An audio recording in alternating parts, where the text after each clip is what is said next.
या ठिकाणी जगद्गुरु तुकाराम महाराज बीजोत्सव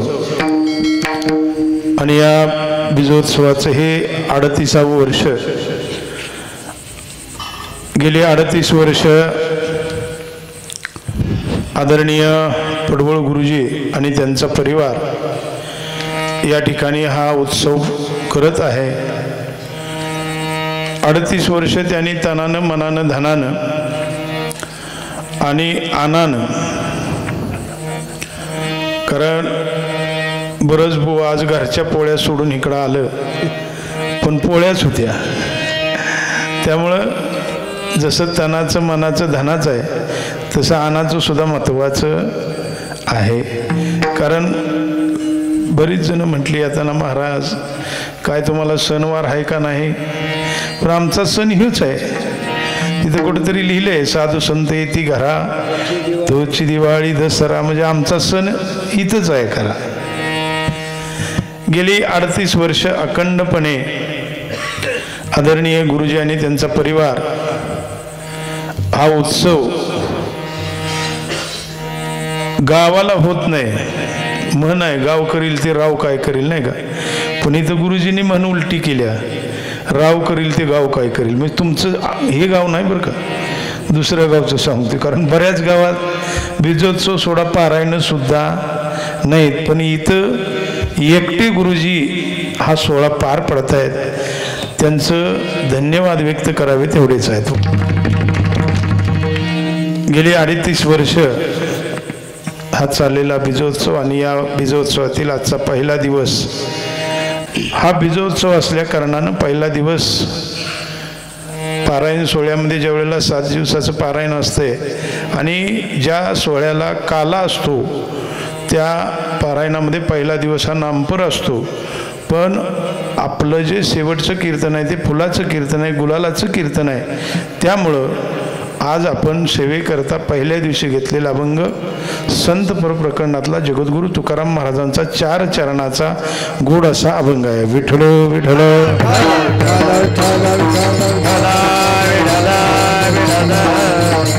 अभंग जगद्गुरु तुकाराम महाराजांचा अभंग 4 चरणाचा आहे आणि या अभंगातून जगद्गुरु तुकाराम महाराज संतांच्या पायावर विश्वास ठेवल्यानंतर काय फायदा होतो याचं वर्णन करणारा गोडाचा अभंग आहे। विठ्ठल विठ्ठल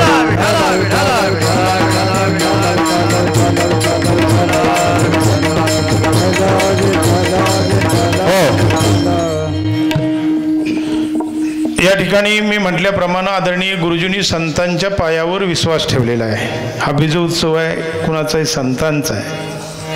त्यामुळं इथं आल्यानंतर विचार केला आणि म्हटलं जसा गुरुजींचा संतांच्या पायावर विश्वास आहे आणि तोच अभंग या ठिकाणी सेवेकरता निवडलेला आहे। अभंगाचा थोडक्यात अर्थ अगोदर समजून घ्या।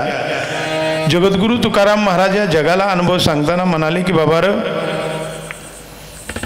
परमार्थ करत असताना संतांच्या पायावर विश्वास ठेवायचा असतो। माझा संतांच्या पायावर विश्वास आहे आणि नुसता विश्वास नाही तर सर्व भावानं मी त्यांचा दास झालेलो आहे।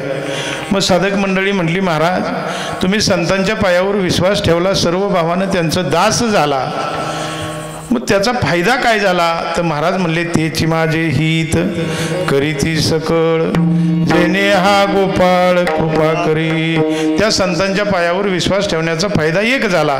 काय फायदा झाला? तर म्हणले तेच संत माझं हित करतात, तेची माझे हित करीती सकळ। आणि नुसतं हित करत नाही तर त्या संतांच्या योगे तो भगवान परमात्मा माझ्यावर कृपा करतो। मग साधक मंडळी सावध झाली, म्हणली महाराज तुमचं कसं आहे, उठण सुटतेच, काय रोज उठायचं टाळ कुठायचं, आमचं तसं नाही। आम्ही संसारी जीव आहे, आम्हाला संसाराने परमार्थ दोन्हींची सांगड घालायची आहे। मग ही सांगड घालत असताना ज्या वेळेला आम्हाला थकल्यासारखं होईल, भागल्यासारखं होईल, त्यावेळेला हे संत काय करतील? तर महाराज म्हणले अरे संत एवढे दयाळू आहेत, एवढे कृपाळू आहेत की तू थकलास भागलास तर म्हणले भागलिया मज वाहतील कडिये त्यांची यांनी जोडे सर्व सुख. हे संत एवढे दयाळू आहेत, एवढे कृपाळू आहेत की तू थकल्या भागल्यानंतर ते तुला एखाद्या आईप्रमाणे कडेवर घेतील. आणि जर संतांनी तू कडेवर घेतलं तर या जगातलं सर्वश्रेष्ठ असणारं जे सर्व सुख आहे ते तुला मिळाल्याशिवाय राहणार नाही. ते मला मिळालं असं तुकाराम महाराज अनुभव सांगतायत. मग साधक मंडळी म्हटली, महाराज मग ही कृपा होण्यासाठी आम्ही काय करावं? तर महाराज म्हणले, जास्त काय करायचं नाही, फक्त त्या संतांच्याकडून शेष राहिलेला, शिल्लक राहिलेला जो परमार्थ आहे, जो आज या ठिकाणी गुरुजी करतायत तो परमार्थ तुम्ही करायचा आहे. तुका म्हणे शेष गेहीन आवडी वचन न मोडी बोलले ते, असा अभंगाचा सरळ अर्थ आहे. विठ्ठल विठ्ठल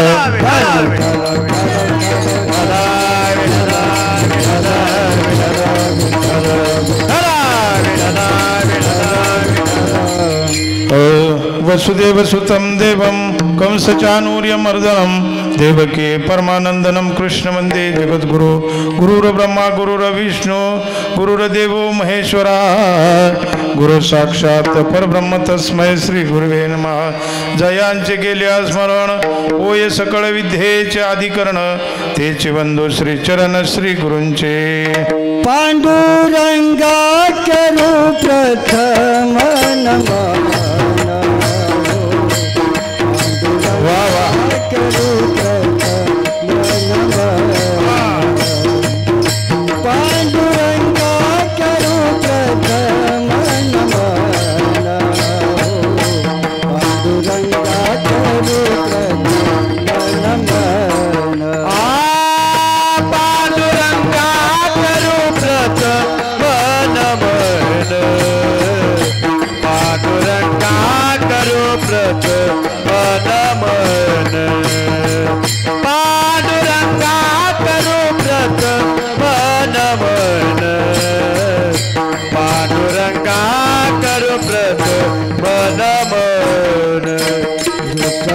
चरण संतांचे या चरण संतांचे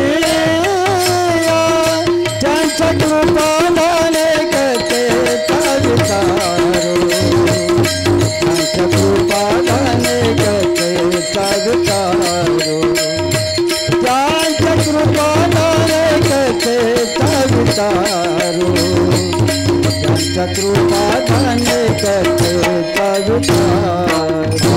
दुसरे चरण संतांचे या दुसरे चरण संतांचे या त्याच्या कृपाने करते विस्तारू, त्याच्या कृपाने करते विस्तारू, त्याच्या कृपाने करते विस्तारू, त्याच्या कृपाने करते विस्तारू.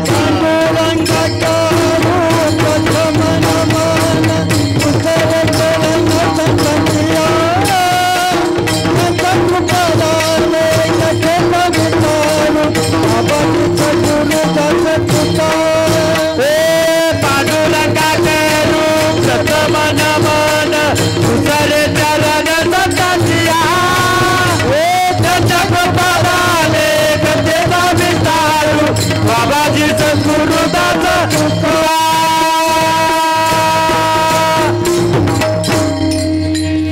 पांडुरंगा करू प्रथम नमन दुसरे चरण संतांच्या त्यांच्या कृपादाने कथेचा विस्तारू, बाबाजी सद्गुरु दास तुका.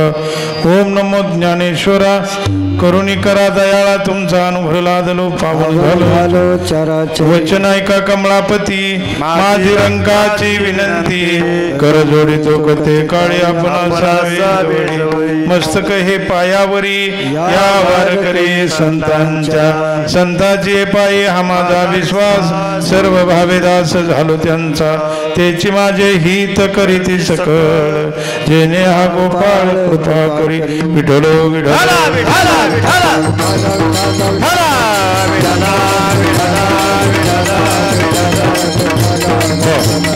ऐका, अभंगाची पार्श्वभूमी अशी आहे. जगद्गुरु तुकाराम महाराजांच्या जवळ काही साधक मंडळी गेली आणि ती साधक मंडळी नवीनच परमार्थाला लागलेली होती. पण त्यांच्या डोक्यात एक विचार आला. म्हणले, आतापर्यंत रात्रंदिवस संसार केला. संसार करत असताना नातेवाईकांच्यावर, घरच्यावर, सासू सासऱ्यावर सगळ्यांचा विश्वास ठेवला कधी संसारामध्ये.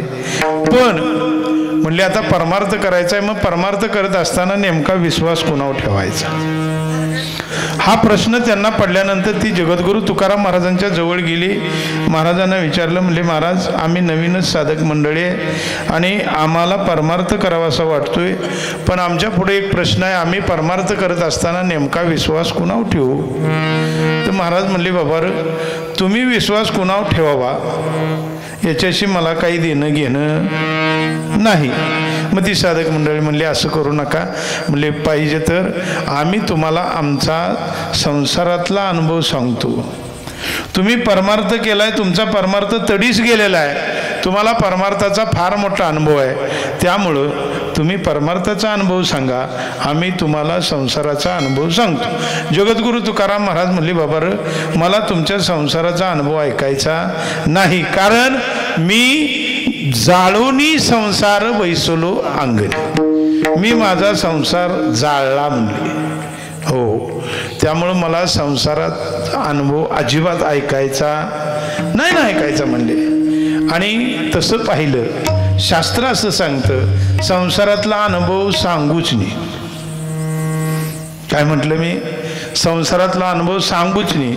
पण आपण ज्या वेळेला पाटणच्या बाजारात एखादा पाहुणारावळा भेटला की अनुभव कशाचा सांगतो? संसाराचा. बरं आहे का? मग आता कामं कुठली चालली, ते गवताच्या गंजी लागल्या का, हो ऊस गेला का, हे संसारातला अनुभव. एखादा पाहुणा कधी असं नाही विचारणार, गुरुजींच्या तिथं बीजोत्सव चालू आहे, रात्री कीर्तन कुणाचं होतं, अभंग कुठला घेतला होता, असलं कोण विचारत नाही ना. म्हणजे शास्त्र असं सांगतं की संसारातला अनुभव सांगूच. त्याचं कारण आहे की परमार्थातल्या अनुभवाला कुठल्याच गोष्टीचं बंधन नाही. पण संसारातला अनुभव सांगत असताना 3 गोष्टीचं बंधन आहे: देश, काळ, वस्तू. बघा काय 3 गोष्टी आहेत: देश, काळ आणि वस्तू. पहिलं देश. जो संसाराचा अनुभव भारतातला आहे तोच अनुभव अमेरिकेतला असेल असं नाही ना महाराज. अनुभव वेगळा आहे. त्याचं कारण सांगतो. अमेरिकेत सकाळी लग्न झालं की संध्याकाळी घटस्फोट होतो. आपल्यात तसं आहे का? नाही ना. म्हणजे देशाचं बंधन आहे. अनुभव सांगत असताना दोन्ही सेम नाही ना महाराज. देश, काळ आणि वस्तू. आता आपल्याकडे दिवस आहे, अमेरिकेत काय असत्या? रात्र. आपल्याकडे आता रात्र चालू आहे, अमेरिकेत आता म्हणजे काळाचं सुद्धा बंधन आहे. आणि वस्तूचं बंधन, आपल्या भारत देशात जी वस्तू आहे ती अमेरिकेत असेलच असं नाही ना महाराज. हो, म्हणजे देशाचं, काळाचं आणि वस्तूचं बंधन आहे ना महाराज. परमार्थाला मात्र तसं नाही. परमार्थामध्ये असं आहे, ज्यांनी मनापासून परमार्थ केला त्या सगळ्यांचा अनुभव सारखा आहे. काय म्हणतोय लक्षात घ्या. पण ज्यांचा मनापासून ज्यांनी परमार्थ केला, ज्यांचा परमार्थ तडीस गेला, त्यांचाच फक्त अनुभव सारखा, आपल्यासारख्याचा नाही ना महाराज. आपल्यासारख्याचं कसं असतंय सांगतो तुम्हाला. जो मृदंग वाजवतोय त्याला गाता येईल याची गॅरंटी नाही ना महाराज. ज्याला गायला येते त्याला कीर्तन करता येईल याची गॅरंटी नाही. आणि ज्याला कीर्तन येते त्याला पकवाज वाजवता येईल याची गॅरंटी नाही ना महाराज. आणि यापैकी ज्याला काहीच येत नाही ते आपल्या सगळ्याला नावं ठेवल्याशिवाय राहत ते मापच काढतं का नाही? बाई ना पटलं. म्हणजे परमार्थातला अनुभव सगळ्यांचा सारखा आहे, पण कुणाचा? संतांचा आहे महाराज. बघा 3 उदाहरणं सांगतो तुम्हाला. जगद्गुरु तुकाराम महाराज देहू, संत ज्ञानेश्वर महाराज आळंदी आणि नाथ बाबा पैठण. गावं जवळजवळ आहेत का? नाही ना महाराज. पण तिघांचा अनुभव सारखा आहे. कसा बघा. तुकाराम महाराज म्हणले प्रकाराचे तीन तुका म्हणे केले जान.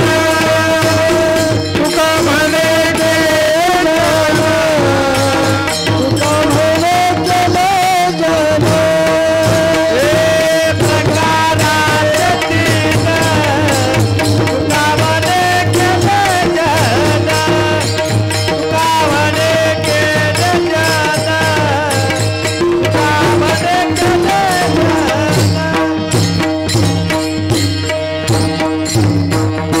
तुकाराम महाराजांचा अनुभव आहे. प्रकाराचे तीन हे ध्यानात ठेवायचं. तीन किती? तीन. ज्ञानेश्वर महाराजांनी अनुभव सांगताना म्हणले अवघाची संसार सुखाचा करीन आनंदे भरीन. हे लोक तीनच ना.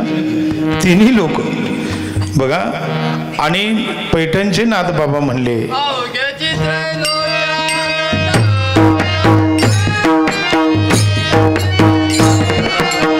वा.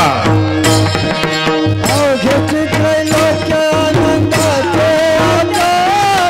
अवघ्याचे त्रैलोक्य आनंदाचे आता.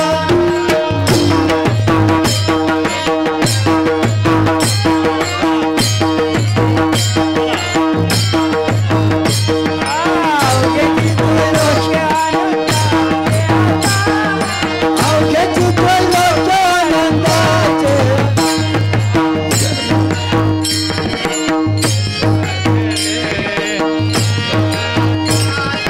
पिता ठेले जगन्नाथा चित्त ठेले. जगन्नाथा चित्त ठेले. चरणी जगन्नाथ चित्त ठेले. चरणी जगन्नाथ चित्त ठेले. जगन्नाथा चित्त ठेले. जगन्नाथा चित्त ठेले. माय जगन्नाथ बाप जगन्नाथ. माय जगन्नाथ बाप जगन्नाथ. माय जगन्नाथ बाप जगन्नाथ. माय जगन्नाथ बाप जगन्नाथ. माय जगन्नाथ बाप जगन्नाथ. माय जगन्नाथ बाप जगन्नाथ. माय जगन्नाथ बाप जगन्नाथ. माय जगन्नाथ बाप जगन्नाथ.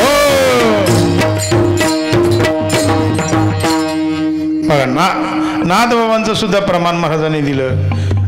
अवघेची त्रैलोक्य आनंदाचे आता. अवघेची त्रैलोक्य तीनच लोक.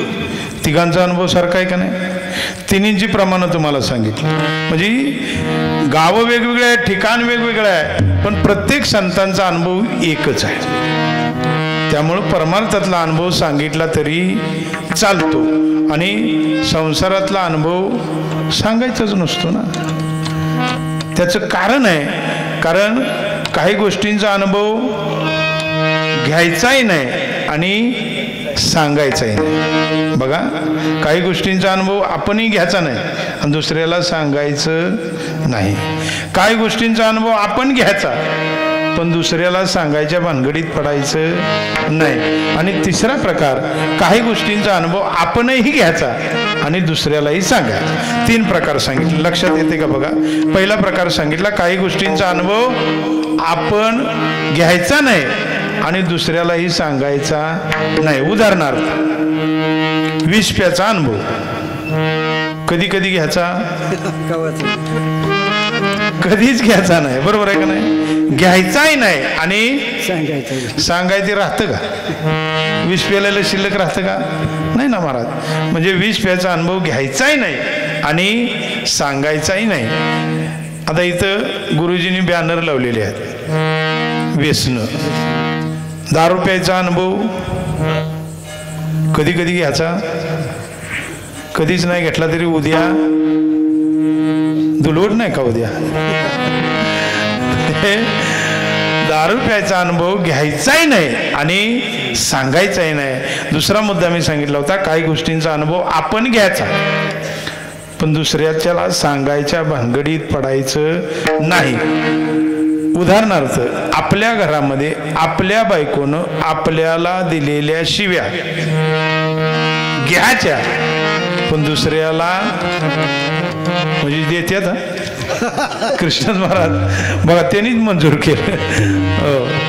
अहो त्यांनी काय कोणाचा घास नाही महाराज. तो संसार आहे, प्रत्येकाचं सारखंच आहे.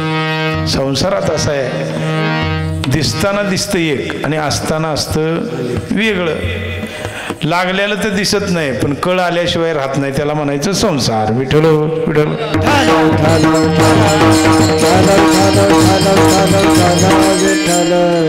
काय आहे भरात, मी कसं म्हटलं, दिसतं वेगळं आणि असतं वेगळं संसारात.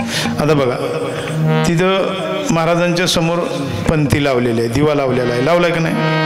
अय महिला मंडळ मला सांगा, आता तो दिवा दिसतोय ना तुम्हाला, त्याच्यात नेमकं जळतंय काय? सावकाश सांगा, तर चहा पिऊन येऊ का मी? काय जळतंय? हा हॅलो वात हॅलो आणि तेल. बघा कोण म्हणलं वात जळते, कोण म्हणलं तेल जळते. उत्तर बरोबर आहे, पण आपण असं म्हटलंय का देवाच्या समोर वात जळत्या म्हटलंय का? काय जळतंय म्हणतो आपण?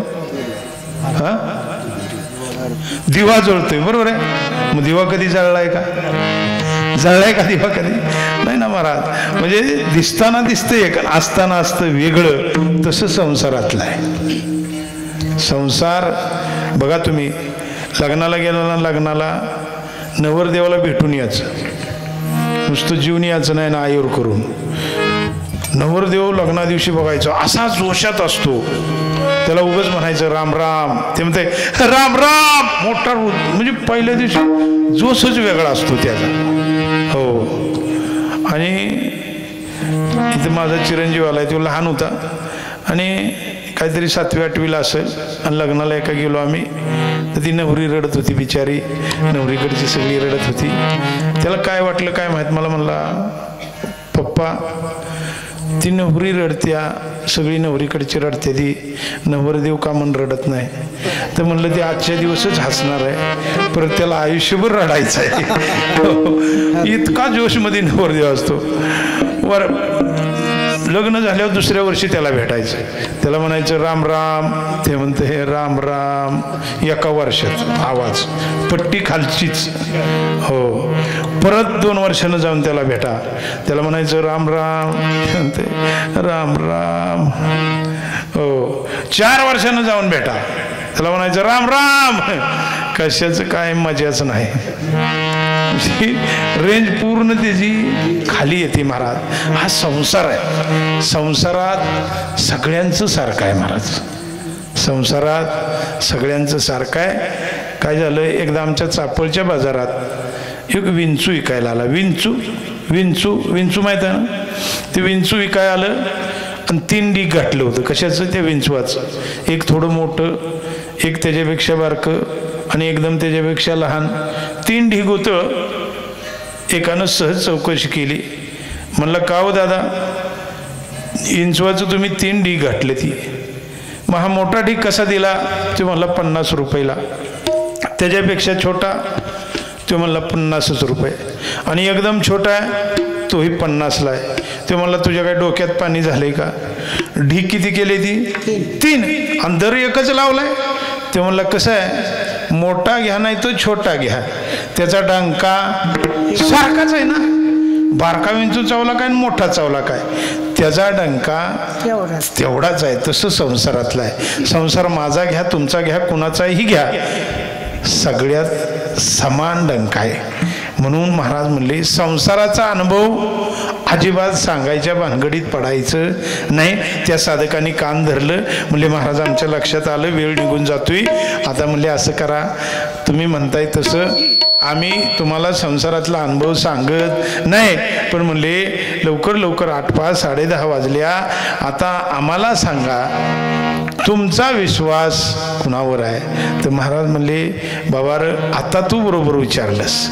माझा विश्वास म्हणशील तर सांगतो तुला. तरी बी ते लय बोलणार होतं, अतिशहाणं होतं. ते म्हणले महाराज मग तुमचा विश्वास बायका पोराव आहे का? महाराज म्हणले अजिबात नाही. कारण ते तुकाराम महाराज होते, आमच्यासारखे महाराज होते का? हिंमत आहे का आपली म्हणायची? पण महाराज म्हणले माझा बायका पोरावर विश्वास नाही. का नाही?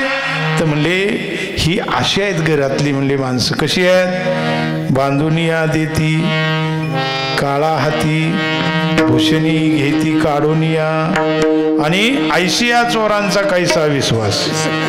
म्हणले बांधून कोण देतं? भावकी. रस्ता दाखवाय पुढं कोण असतं? पोरग असतं. अख्ख्या भावकीला पाहुण्या रवड्याशी म्हणतं या माझ्या मागणं इकडे न्यायचं आहे. कोण? पोरग. हो. मग महाराज म्हणले ऐशिया चोरांचा कैसा विश्वास, भूषणी घेती काढून या. हो. एका गावात एक म्हातारं मेलं. गाव कुठलं इचरायचं नाही, कीर्तनातलं इचरायचं नसतं. आता म्हातारं मेल्यानंतर सगळी रडारड चालू झाली. पण झालं असं, त्या म्हाताऱ्याची जी म्हातारी होती तिच्या लक्षात आलं. म्हणली अर्ध्या तोळ्याची कानातली बाळी म्हणली म्हाताऱ्याची राहिल्या. आता राहिल्या पण एवढ्या माणसात कसं म्हणायचं बाळी काढून घ्या. हो. म्हातारी हुशार होती. हो. ती हुशार अशी होती. रडता रडता रडता तिनं सूर बदलला आणि तिनं कसं केलं सांगतो तुम्हाला ऐका. म्हणली तुमच्या पायामध्ये कोल्हापुरी चप्पल कसली शोभून दिसायची. सगळं गावकरी त्या म्हाताऱ्याच्या पायाकडे बघायला लागलं. म्हातारी आतल्या आत खुश झाली. बया म्हणली बरोबर लागू झालं. हो. पायाचं वर्णन केलं. म्हातारी हळूहळू वर सरकायला लागली आणि म्हणली तुमच्या कमरेला धोतराचा जोडा कसला शोभून दिसायचा. सगळं गाव आलं कमरेकडे म्हाताऱ्याच्या बघायला लागलं. तशी म्हातारी आतनं आणखी खुश झाली. म्हणली बरोबर लागू पडले. आणि म्हातारी हळूहळू वर सरकली आणि म्हणली तुमच्या गळ्यात सोन्याची चैन कसली शोभून दिसत्या. सगळी गळ्याकडे बघायला लागली. हो. आणि म्हातारी हळूच वर सरकली आणि म्हणली आता बी तुमच्या कानात सोन्याची बाळी कसली शोभून दिसत्या. जमते ना मला? हो. तशी सगळी गाववाली म्हणली काल्या काल्या काल्या का म्हणली कुठं लक्ष आहे तुमचं? ती बाळी म्हाताऱ्याच्या कानात राहिली काढून घ्या. म्हातारी आतल्यात खुश झाली. तुकाराम महाराज म्हणले ही अशी म्हणली ही घरची मंडळी सगळी म्हणले यांचा विश्वास कसा ठेवायचा. मग ती साधक मंडळी म्हणली महाराज जाऊ द्या तुमचा घरच्यावर विश्वास नाही. मग म्हणली तुमचा या शरीरावर तरी विश्वास आहे का? या शरीरानं तुम्ही आत्तापर्यंत धन दौलत इस्टेट सगळं कमवलं सगळं केलं. मग म्हणले या देहावर तरी विश्वास आहे का? तर महाराज म्हणले देहावर विश्वास कसा ठेवायचा? देह कुणाचा आहे? देह हे काळाचे धन कुबेराचे. देह हे काळाचे धन कुबेराचे. देह हे काळाचे धन कुबेराचे. देह हे काळाचे धन कुबेराचे.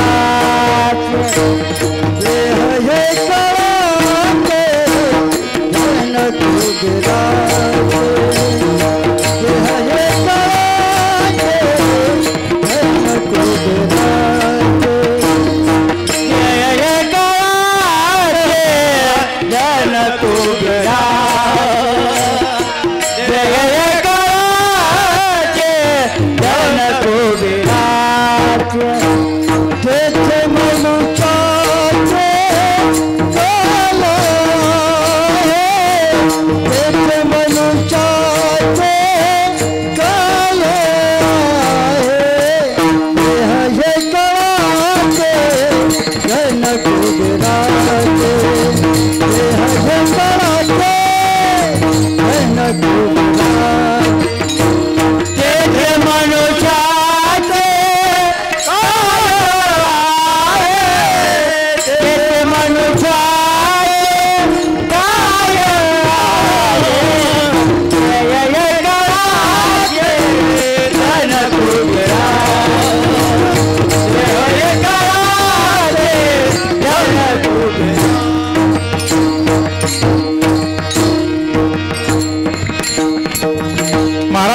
देहावर तरी कसा विश्वास ठेवायचा? देह कुणाचा आहे? काळाचा आहे. मग धनाव आहे का? म्हणले धन कुणाचं आहे? कुबेराचा आहे. हो, धनाला काय किंमत आहे का? आहे का किंमत धनाला? सोनं नाणं खरं आहे का? बोला की महिला मंडळ, खरं आहे का? नाही. काढा बरं गळ्यातलं टाका इकडे. महाराज म्हणले धनावर सुद्धा विश्वास नाही. बरं महाराज जाऊ द्या, देवाव तरी आहे का? म्हणले देवाव तर अजिबात नाही. त्या साधकाने डोक्याला हात लावला. महाराज काय बोलताय कळते का? देवावर पण विश्वास नाही, अजिबात नाही. म्हणले देव असा आहे. कसा आहे? देशी तेव्हा घेशी ऐसा असी उदार. देव उदार आहे, पण देवाला काहीतरी दिल्याशिवाय देव तुम्हाला काय देत नाही ना महाराज. म्हणले त्या देवावर तरी कसा विश्वास ठेवायचा? मग महाराज लई लांबड लावू नका, आता लवकर सांगा तुमचा विश्वास कुणाव आहे? कुणाव? संतांचे ये पाय, संतांचे ये पाय आम्हाला विश्वास. संतांचे ये पाय, संतांचे ये पाय आम्हाला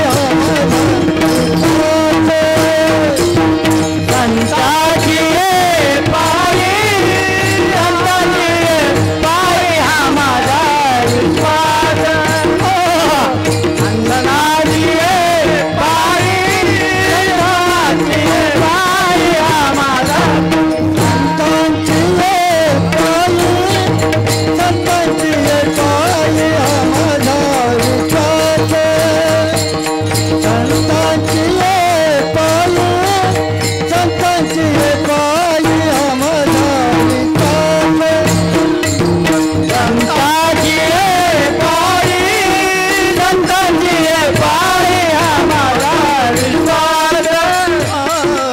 संतांचे ये पाय, संतांचे ये पाय आम्हाला विश्वास. सर्व भावे दास झालो शांता, सर्व भावे दास झालो शांता, सर्व भावे दास झालो शांता. देश माझे हित, देश माझे हित करती सखा. देश माझे हित, देश माझे हित करती सखा.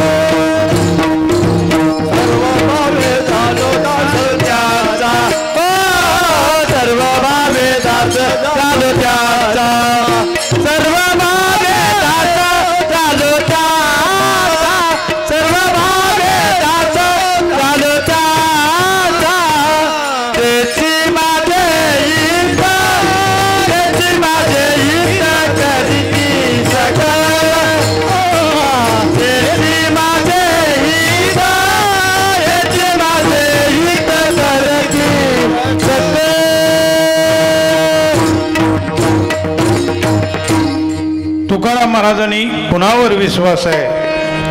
बरोबर 3:37 सांगितलं. म्हणले माझा विश्वास म्हणाल तर कुणावर आहे? संतांच्या पायावर आहे. आता बघा, जगद्गुरु तुकाराम महाराज संतांच्या पायावर विश्वास आहे असं म्हणताय का? श्रद्धा आहे म्हणताय? आपली श्रद्धा असते का विश्वास असतो देवावर? काय असतं? विश्वास असतं का श्रद्धा? श्रद्धा असते. बरोबर. आता ऐका, विश्वास वेगळा आणि श्रद्धा वेगळी. विश्वास मूळचा असतो, श्रद्धा तयार होते.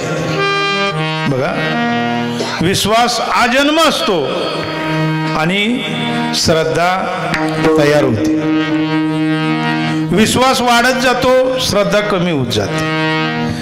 उदाहरण सांगतो. समजा तुमचा माझ्यावर श्रद्धा आहे. समजा तुमची देसाई महाराजावर श्रद्धा आहे, पण ज्या वेळेला देसाई महाराजाचा एखादा अवगुण तुम्हाला कळाला, श्रद्धा वाढेल बापू का कमी होईल? कमी होणार ना महाराज. बघा, तुम्हाला दोन्हींची उदाहरणं सांगतो म्हणजे लक्षात येईल. श्रद्धा आणि विश्वास. काय झालं? एक 2 वर्षापूर्वीचा काळ आठवा.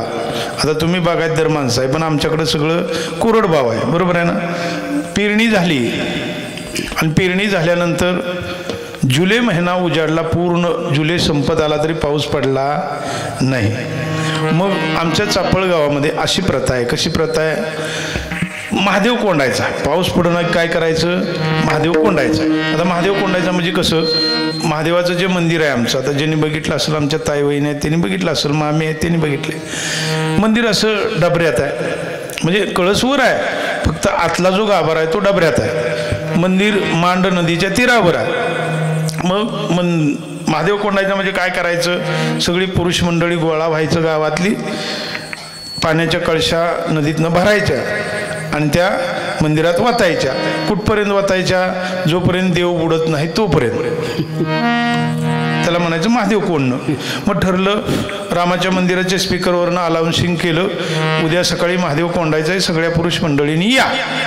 खुट्ट उन्हाळा पडला होता, सगळी गावकरी जमा झाली आणि त्यात एक छत्री घेऊन आलं. छत्री हातात घेऊन आलं. आता खट्ट उन्हाळा पडलाय. तर त्या गावातला एक जण म्हणला, तू काय मूर्ख आहे का? म्हणला. तो म्हणला, का आल्या का? म्हणला, पाऊस पडेना आणि तू छत्री घेऊन आलेस. तो म्हणला, मी मूर्ख नाही, तुम्ही सगळं गाव मूर्ख आहे. कसं काय? म्हणला, आपण महादेव कशासाठी कोंडतोय? पावसासाठी. मग ज्या अर्थी आपण महादेव कोंडला की पाऊस पडणार. ही काय श्रद्धा आहे का विश्वास आहे? काय विश्वास कसं म्हणता येईल हो? श्रद्धा आहे. महादेव कोंडल्यानंतर पाऊस पडेल याची गॅरंटी नाही ना. ही श्रद्धा आहे. श्रद्धा लक्षात येते ना तुमच्या. आता विश्वास बघा मावशानो, आपल्याकडं एक 7 महिन्याचं 8 महिन्याचं किंवा वर्षाचं बाळ असतं घरात, असतं का नाही? मग ते बाळ इतकं गोड असतं, गोंडस. मग ते कोणाचंही असू द्या, असं गोड वाटतं बाळ. असं वाटतं त्याला उचलावं, त्याला खेळवावं. हो, मग खेळत असताना आपण त्याला असं आलोलोलो आलोलोलो करतो आणि असं वर टाकतो. कोणाला? वर टाकलं बाळ की हसतं का रडतं? हा, हसतं. ते हवेत असतं, आदांतरी असतं, तरी सुद्धा हसतं. का हसतं? कारण त्याला विश्वास असतो, ज्यानं मला वर टाकलंय तो मला झेलणार आहे. याला म्हणायचं विश्वास. श्रद्धा आणि विश्वास तुमच्या ध्यानात आली. इथं जगद्गुरु तुकाराम महाराज म्हणतायत, संतांच्या पायावर माझा विश्वास आहे ना महाराज. गुरुजी एवढा मोठा अट्टास करतायत कशासाठी? त्यांचा संतांच्या पायावर विश्वास आहे ना महाराज. हो, आता बघा, हा विश्वास ठेवत असताना तो विश्वास पक्का ठेवायचा, डळमळी ठेवायचा नाही ना. पक्का म्हणजे कसा? उदाहरण सांगतो तुम्हाला. आपल्या गेटपाशी एक कुत्रा आहे. आपण त्या काय म्हणायचं, कमानीतनं आत येताना तिथे कुत्रा आहे. ते कुत्रं भुकलं. बघा काय म्हणतोय मी, की मधल्या आळीतलं पण कुत्रं भुकतं. मधल्या आळीतलं का भुकतं? त्याला वाटतं खालच्या आळीला काहीतरी, ज्या अर्थी ते कुत्रं भुकतंय त्या अर्थी त्या कुत्र्यानं काहीतरी बघितलंय. मधल्या आळीच्या कुत्र्याचा विश्वास कोणावर असतो? कमानी बसल्या. मधल्या आळीतलं कुत्रं भुकलं की वरचं सुद्धा कुत्रं भुकतं. आता त्याला काय वाटतं? ज्या अर्थी मधल्या आळीतलं भुकतंय त्या अर्थी काहीतरी, म्हणजे कुणाचा विश्वास कसा आहे? पक्का आहे ना महाराज. एकमेकाचा विश्वास एकमेकावर पक्का आहे. डळमळी चालत, चुकीच्या ठिकाणी ठेवून सुद्धा चालत नाही. आता गुरुजींनी माहित आहे, पूर्वीच्या काळी शाळा कुठं भरायच्या गुरुजी? देवळात भरायच्या, बरोबर आहे का नाही? मंदिरात. हो, आमच्या भागातली एक शाळा अशीच मंदिरात भरत होती पूर्वीच्या काळी. हो, आणि ते मंदिर होतं गणपतीचं. गणपतीची अशी मूर्ती भिताडाला मोठीच्या मोठी होती. आणि दुपारची शाळा जेवायला सुटली. कधी? दुपारची. आता प्रत्येक वर्गात एक टार्गेट मुलगा असतं, तसं त्या वर्गात एक होतं. आणि शाळा सुटल्यानंतर जेवणं झाली आणि त्याच्या काय मनात आलं ते खेळत खेळत खेळत त्या गणपतीच्या जवळ गेलं आणि त्या गणपतीच्या बिंबीत बोट घातलं. कुणी?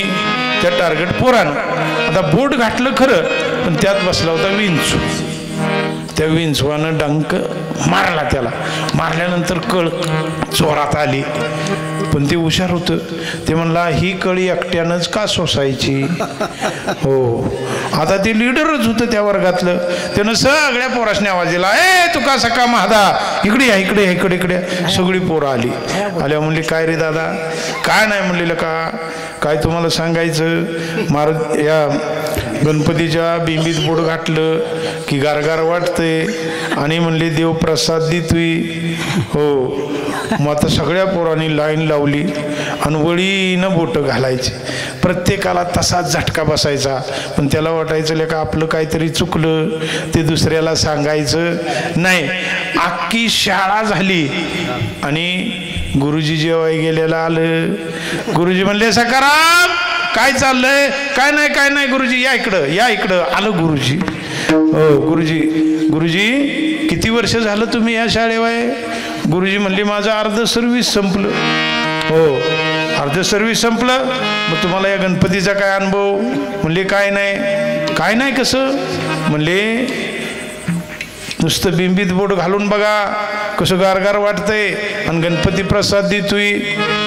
काय रे पोरानो. सगळी पोरं म्हणली होय गुरुजी. हो, आणि गुरुजींनी विश्वास ठेवला कुणाव, त्या पोराव, आणि बोट घातलं.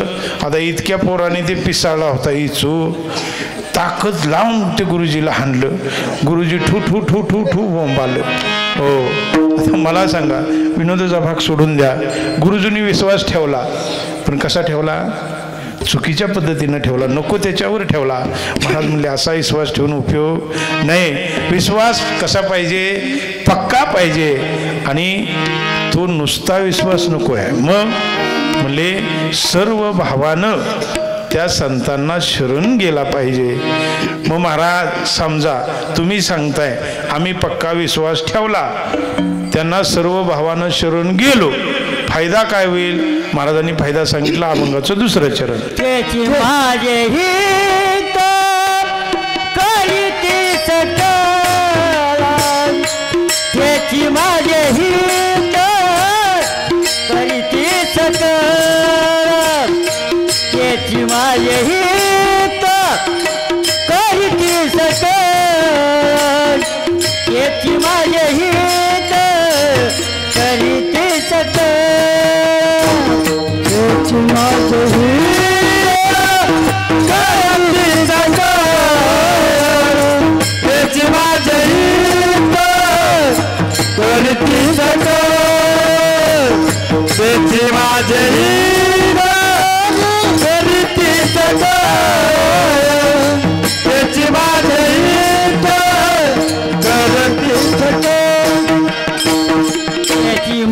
हित करीती सकळ, त्याची माझे हित करीती सकळ, त्याची माझे हित करीती सकळ, त्याची माझे हित करीती सकळ, माझे हित करीती सकळ, त्याची माझे हित करीती सकळ, त्याची माझे हित करीती सकळ, त्याची माझे हित करीती सकळ, गेला गोपाळ कृपा करी, गेला गोपाळ कृपा करी, गेला गोपाळ कृपा करी, गेला गोपाळ कृपा करी, त्याची माझे हित करीती सकळ, त्याची माझे हित करीती सकळ, त्याची माझे हित करीती सकळ, त्याची माझे हित करीती सकळ, त्याची माझे हित करीती सकळ, त्याची माझे हित करीती सकळ,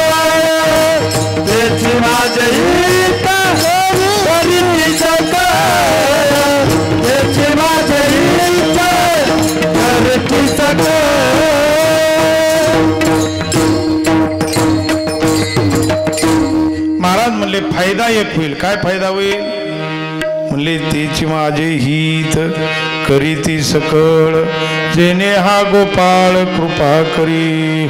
त्या संतांच्या योगे म्हणले माझं हित होईल. हो, कारण संतांनी स्वतःचं हित केलेलं असतं महाराज. हो, अनेक उदाहरणं आहेत. नामदेव महाराजांचं उदाहरण घ्या. सगळी कथा सांगत नाही, फक्त महत्वाचा भाग. नामदेव महाराज लहानपणी देवाला नैवेद्य घेऊन गेलं. नैवेद्याचं ताट देवापुढं ठेवलं आणि बाजूला बसले. का म्हणजे देवानं नैवेद्य खाल्ला पाहिजे. आता नामदेव महाराजांना काय माहीत, देवाला नैवेद्य काय करायचा असतो, दाखवायचा असतो. बरोबर आहे. देव नैवेद्य खात नाही. त्या नामदेवाला काय माहिती एवढूसा आहे. हो, आणि एक ध्यानात घ्या, देव नैवेद्य खात नाही यातच देवानं त्याची आब राखली. खात असता तर आपण दाखवला असता का, दाखवला असता का. बर जाऊ द्या, खात नाही तरी निवदाच्या पोळ्या केवढ्या असतात, केवढ्या असतात, एवढ्या एवढ्या पुरी एवढ्या आहे का नाही. का हो, खातो का देव, नाही खात तरी बी. मग म्हणून मी म्हटलं, तो खात नाही याच्यातच त्यानं त्याची आब राखल्या. तो खात असता तर आपण दाखवला. लय अवघड आहे महाराज. हो, कारण आपल्याकडे ग्रामीण भागात अजून लय चांगलं आहे. मी मगाशी जसं म्हणलं, गुरुजींच्या घरी काय पोळ्या खाल्ल्या आम्ही राहू, गरीबी अशा नसते. आता मी त्यांच्या खाल्या म्हणून मी स्तुती करत नाही, पण अजून आपल्याकडं बरं आहे. तुम्ही शहरात जर गेला, अतिशय अवघड कंडिशन आहे. हो, विठ्ठल विठ्ठल.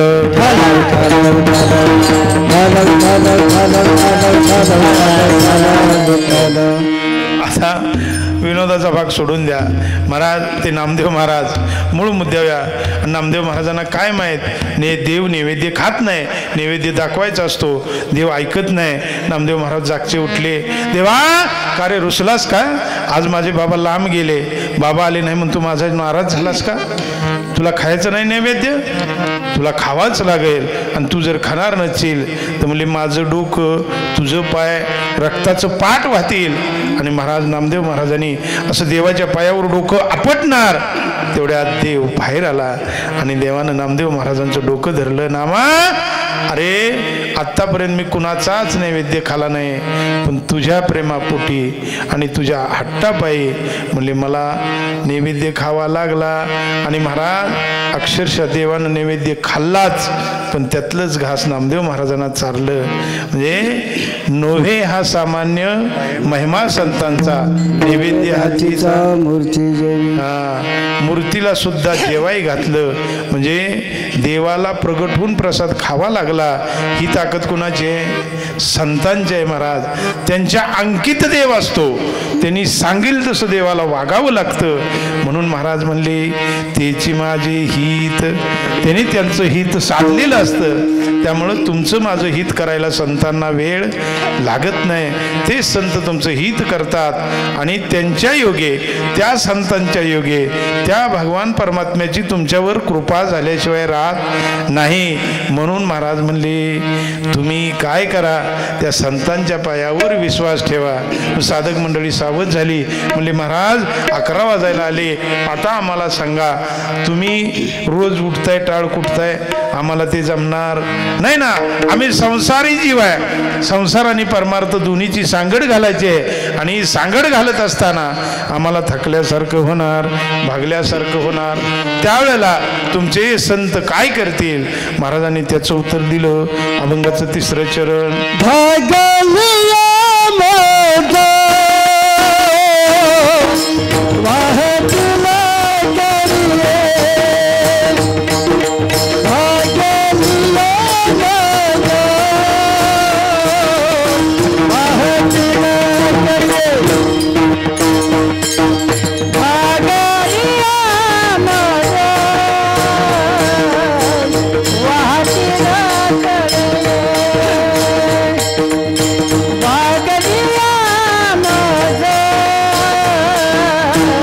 Bye.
महाराज म्हणले बाबा र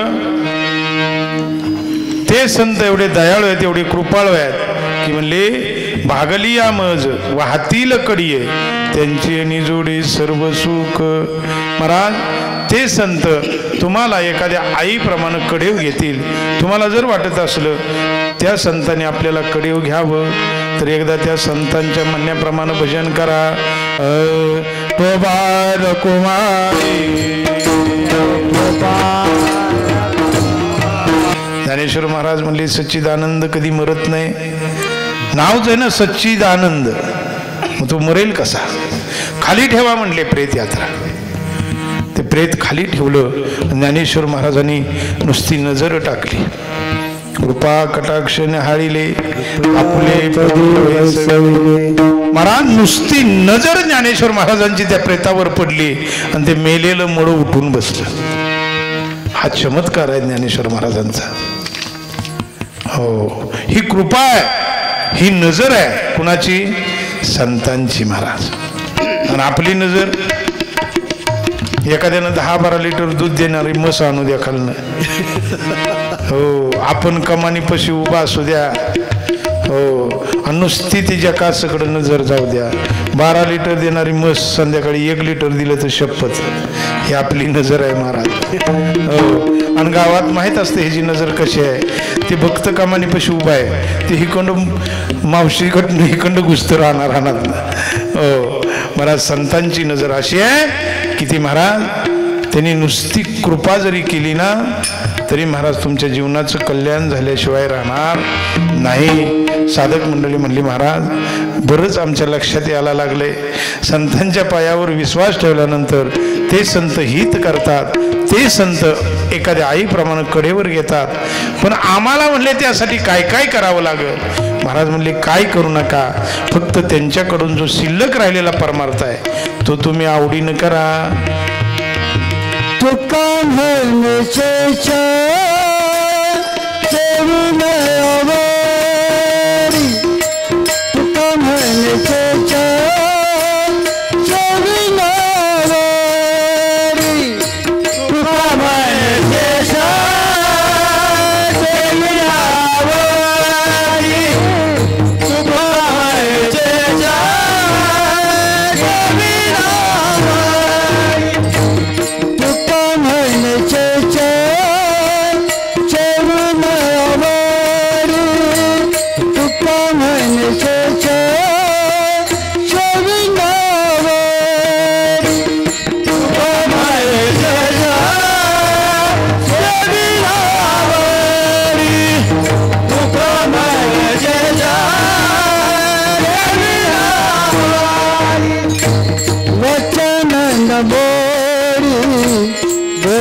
शेष घेईन आवडी वचन मोडी बोलिले ते.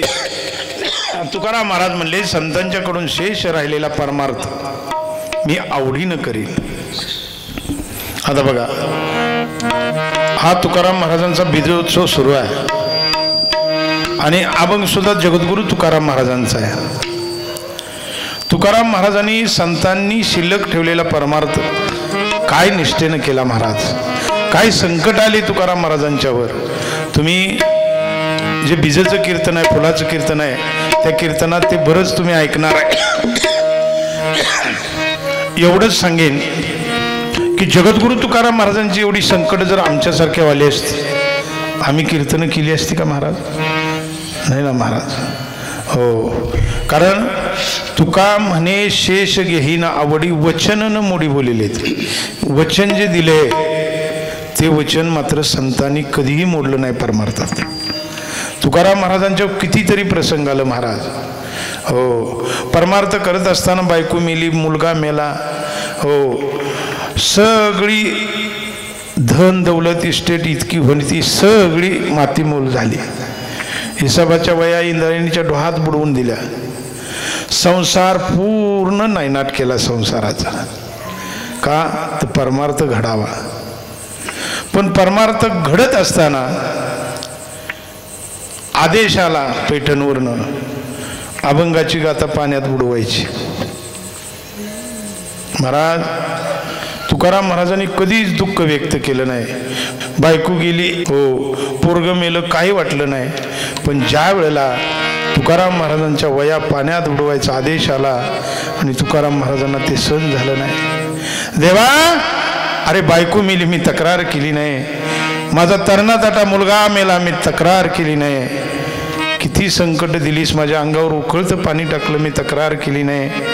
माझी गाढवावरनं धिंड काढली, मी तक्रार केली नाही. पण देवा, अरे लोक मला आता नावं ठेवतायत, संसार बुडला तो बुडला आणि आता परमार्थ सुद्धा बुडवाय सांगितला. देवा, इतका तू निष्ठुर कसा?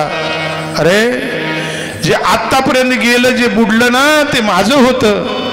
पण ही गाथा तयार केली ना, हे अभंग तयार केलं, ते देवा तुझं होतं. हो, आणि शेवटी नाईलाज झाला. तुकाराम महाराजांनी ते सगळे अभंगाच्या वह्या एका फडक्यात बांधल्या, डोक्यावर घेतलं आणि जड अंतकरणानं इंद्रायणीच्या डोहात बुडवलं. बुडवल्यानंतर तिथंच अधिष्ठान मानलं, देवा आता जगून तरी काय करायचं? अरे तू मिळावास म्हणून संसाराची राखरांगोळी केली. आता परमार्थ हा एवढा मोठा उभा केला होता, तो सुद्धा पाण्यात बुडाला. आणि 13 दिवस जगद्गुरु तुकाराम महाराज त्या इंद्रायणीच्या डोहाच्या जवळ अधिष्ठान मांडून भजन करीत बसले. महाराज तुका म्हणे शेष घेईन आवडी वचन न मोडी बोलिले ते. हो महाराज, 13 दिवसानंतर चमत्कार झाला. कारण तो देव आहे, देवानं सगळं जाणलं. आणि 13 दिवस लक्ष्मी माता त्या वह्या घेऊन पाण्यात बसली महाराज. हो, आणि त्या 13 दिवसानं त्या वह्या पाण्याच्या वर आल्या. हो, जळी दगडा सहित वह्या तारी. कशामुळं? वचन पाळलं महाराज, निष्ठा ठेवली म्हणून त्यांचा परमार्थ तडीस गेला. आज या ठिकाणी आदरणीय गुरुजींची सुद्धा फार मोठी श्रद्धा, विश्वास जगद्गुरु तुकाराम महाराजांच्यावर आहे. आणि त्यांचा विश्वास असल्या कारणानं हा एवढा मोठा सोहळा या ठिकाणी पार पडतोय. या सोहळ्यामध्ये हा आजचा पहिला दिवस. अभंग सुद्धा जगद्गुरु तुकाराम महाराजांचा होता. आणि अभंगाचा अर्थ जशी माझ्या सद्गुरूनं बुद्धी दिली त्याप्रमाणे लावण्याचा प्रयत्न. हा अभंगाचा अर्थ नेमका असाच असेल असा माझा टास नाही. आणि जे कीर्तनातलं चांगलं असेल तेवढं घेऊन जावा. झालेली सेवा माझे सद्गुरू जनार्दन बाबा यांच्या चरणी अर्पण करतो. या ठिकाणी साथ करणारी मंडळी माझ्याबरोबर आलेले आदरणीय हरिभक्तपराय गोड भजन सम्राट, आमचे लाडके असणारे, आणि बहीणचं करावं तेवढं कौतुक थोडंच आहे. कारण आज आपल्या धर्मामध्ये तुम्ही जर बघितलं तर आता एवढ्या मोठ्या गावात एवढेच पुरुष आहेत का? नाही ना महाराज. पण त्यासाठी सुद्धा भाग्य लागतं. आणि दुसऱ्या धर्मात असून सुद्धा आदरणीय बहिणी ते भाग्य मिळवलं, त्यांच्यासाठी एकदा टाळ्या वाजवा. हो, आणि त्यांच्या सगळ्या चाली मी टेप करून ठेवल्या ती. त्यांनी कधी बी मला दाखवावं, कारण मला एक सवय आहे. कारण मी भजनातनं वर आलेला महाराज झालो. महाराज बापू देणार ठेवा. त्यामुळे मला गाणं वाजवणं इतकं आवडतं तानाजी महाराज. ही जी जुनी मंडळी आहे तालुक्यातली, आणि हळूहळू एक जायला लागलं महाराज. आमचा भाग तर मोकळा झाला.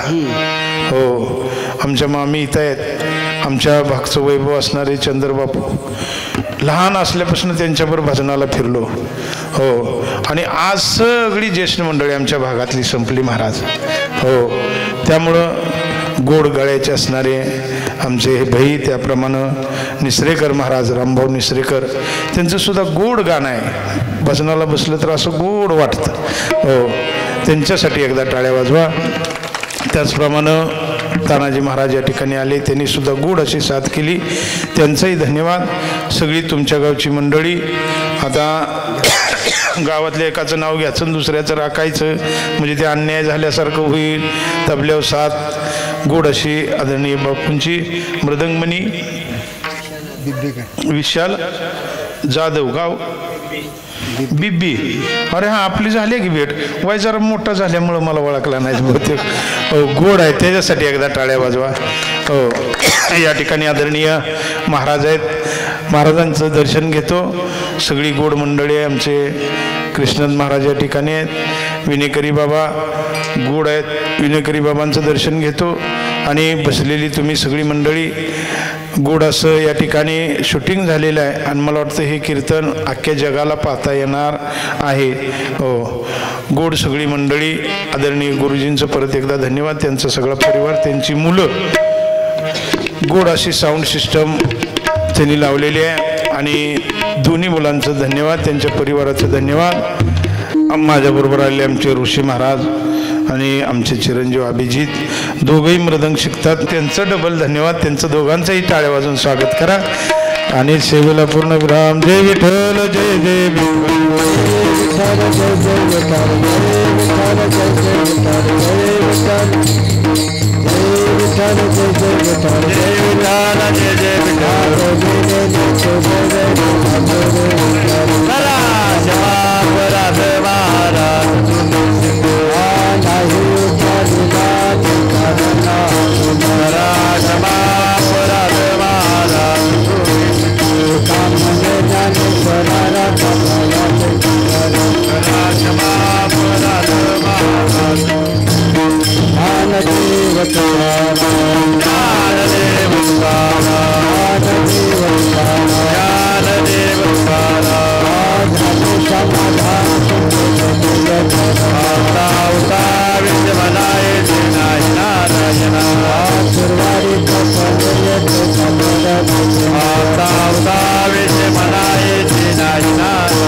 आज पुरले नवसधन्य काया दिवस कळा पुण्यवंत तुम्ही.